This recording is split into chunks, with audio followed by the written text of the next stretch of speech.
Okay, I'm digging it. You need to. Can you focus on that? Not really. Yeah, if you press it. Rude. Okay, and we're called The Talk Show, right? Okay, so three brothers. Rooting it up. Film this. This is our storyboard. Check this out.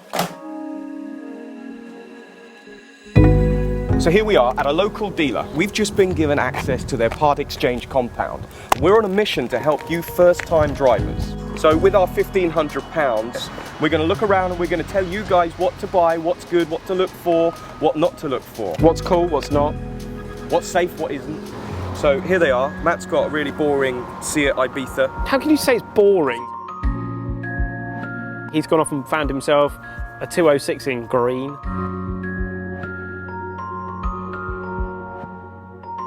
And it's a diesel, so it gets really good economy. Yeah, and it's got good road tax as well. Why are you're now crediting my car? Well, I'd still rather a three-door Seat. It's a 1.4 Sport. It's great, and it's three-door coupe, so it looks kind of cool. It's got alloy wheels on it. What have you got? Plastic wheel trims? It probably has a Siesta around 2 o'clock in the afternoon. May well do. But you know what? This is better value for money. I think this one's better. But listen, you know what? Just let's go and find out.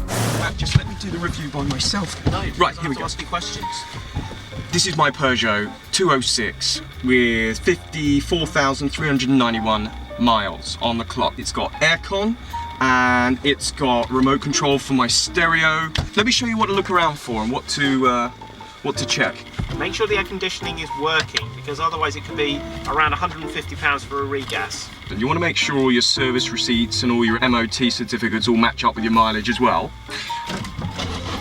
Boys, when you start the car, always look out for engine warning lights or any lights that shouldn't be up on the dashboard. When it comes to your review, you can review yours. Just helping you out. Yeah, thanks. I don't want you missing anything. Thanks. So, aircon's still warm. No, it's cooling down very nicely, thank you very much. Oh, it wasn't on. Whoa, that's nice. That's working, that's okay, that's cool. So, let me turn it down a bit. Breezy here.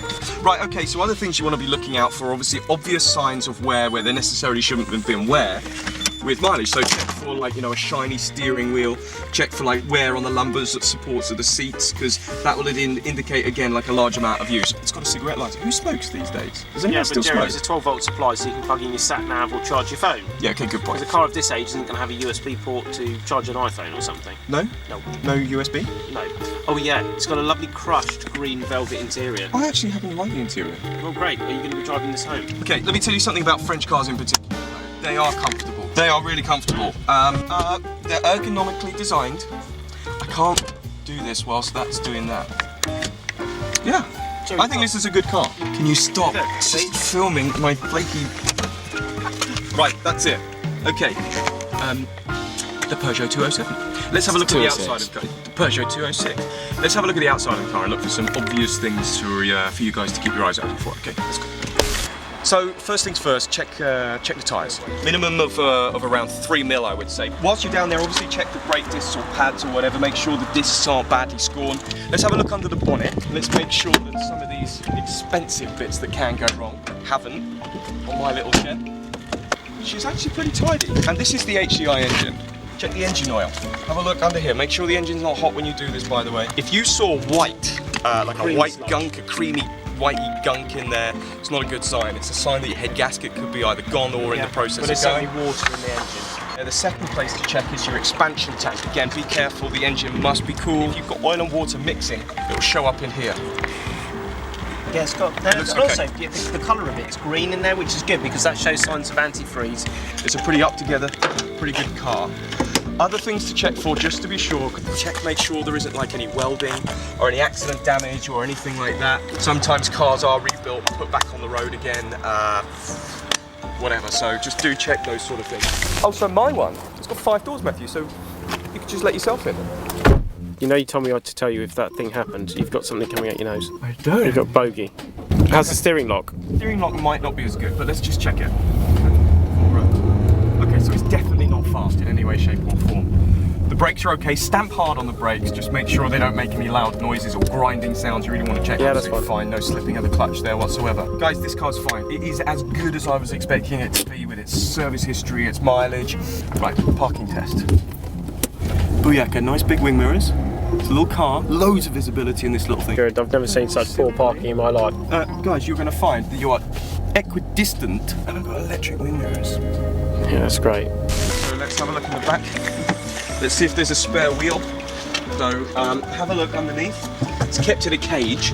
Invariably, they're stolen from the cages underneath on French cars. That's right, isn't it, Matt? Yeah, a lot of the time. Yeah. Chassis number here on the back, just to check. It's still got the cargo net it came with, which is a nice sign. Yeah. I mean, it's definitely been owned by an old person, Jerry. Typically the older generation drive green cars. That's a genuine fact. Really? Genuine fact. But all in all, okay, a couple of dinks and dents, nothing major, nothing that would really worry me as a first-time driver, or as a dad, or as a mum, having my kids drive around in this car. It's not fast in any way, shape or form. It's a good car. It's a good car, and do you know what? I think mine's the winner. Right, let's show you my car. So here we are with my Seat. Hang on. We'll do 3, 2, 1. George, you must get used to saying action. Great. So here we are in 3, my 2, 1, action. Okay, go. Here we are in my Seat Ibiza. One of the coolest things is it's got an awesome cup holder. Do you have a cup holder in your car? I don't think you do. Okay.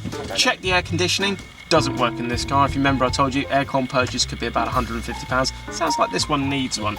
Doesn't really matter. Anyway, I'm moving on. No, don't like that. That's horrible. Don't sure? want that. No, I don't know what these are. These are horrible. Okay, things to look out for, as Jerry said before. Steering wheel, this looks okay in this car. It's done a genuine 41,000 miles. We know that because I've had the service book. Apart from the car needs a bloody good clean. It's disgusting. Because it is pretty inside. disgusting. It looks here. honestly like But- there's been some form of a fluid explosion. But a good full valet will certainly turn this car back into being really, really George, nice. what do you think of this car, By the way, It's actually pretty comfortable. It's comfier than the other one in the back. there is Yeah, it's nice. there is a bit of wear on the driver's Bolsa here, which suggests it's had probably some lower mileage. Some what? Lower mileage. What do you mean lower mileage? You know, sort of, someone who just does low miles all the time. Because they're in and out of the car a lot. You mean they're fat? No, not necessarily. But I didn't say they were fat, Jerry did. Well, you assumed that they were fat. No, what I'm saying is people are getting in it, maybe doing short journeys in it. Jerry, what do you think for large people? It's just the fact that you're largest, that's all. You're fattest. Next, we're going to have a look under the bonnet. Sorry, I'm just trying to film all the flaky skin on the dashboard. That's disgusting. That's gross. Right, bonnet catch. What is all this That one down there. filth? Look at it. Who cares? Right, let's go. Matt, this is disgusting. There we go. Okey-dokey. It's bad under here. Right, let's have a look under here. It's probably not the cleanest I've ever seen, but it's certainly, you could do with an oil change, but it's not bad. by any Check the stretch. dipstick. Coolant. Let's have a look under here. Yep. Okay, so that's kind of good. It's got the right colour in there. You certainly need to look around the engine, see if you can find any evidence of leaking oil. So you actually need to try and maybe get a torch, go underneath the vehicle, just have a bit of a flash around, see if you can see any oil. It's probably definitely worth mentioning that you check engine numbers with registration document, chassis numbers with registration document as well, yeah? We've got a chassis plate which is down here, which also should have a combined engine number on there. Yeah. This one's already been clocked, so It you probably hasn't, want to don't be check. silly, this is perfect. Okay, we're going to take it for a short drive. First thing, check the power steering. Make sure it's not making any noises or any creaks.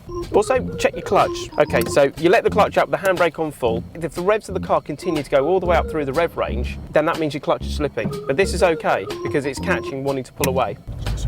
Oh, it's fairly nippy. It really smells in here. That's because you're in here. This is nice, actually. If I was a youngster, I'd definitely want this.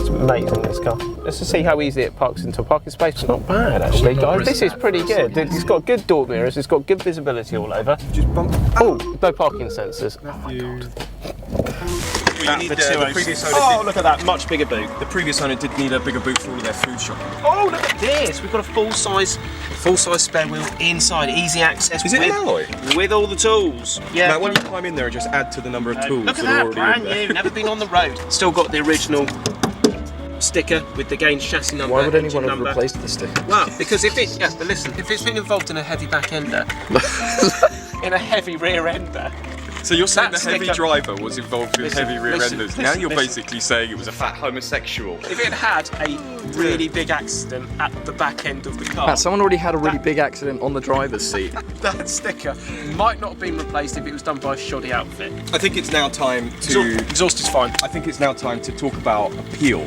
Now, this is actually probably the most important part for our young viewers, and that is Exactly. whose car is the coolest, whose car actually would you genuinely go out and buy? Really, which one would a I can would someone like the guarantee look you, I of can more? guarantee you, a 17-year-old girl is going to choose the Peugeot. Beautiful racing green Economeister motor. Are you still hungover from last night? Yeah, but you do realise Seat is Volkswagen. who actually builds the car? The Spanish. Yeah. But they use Volkswagen bits. They have a Siesta when they're getting to like the safety features. This is lower insurance group. This is only insurance group 8. What was Really? yours? 11? I think that's because yours is rubbish and it's less likely to be stolen. But George, can you please just tell me, you're the youngest out of the lot, which one would you buy? No, need to shut up. settle it. You need to settle it. Just tell us which one would you buy? go out and buy? George, I'm Are you talking replying to to a text message? No, I'm just. It's taking too long. This is ridiculous. This is what I have to cope What with. was the question? Which car would you buy out of these two? You know, it would be the same. But this was the best-selling Yeah, car. 15 The years ago. best-selling. The overall look of the car is a bit dated now. This one still looks fresh and modern. But in all honesty though, I think the best way to settle this is for me just to say that my car is the best, and that's the end of the show. Thanks for watching. Jerry's a douche. Cut. Couch.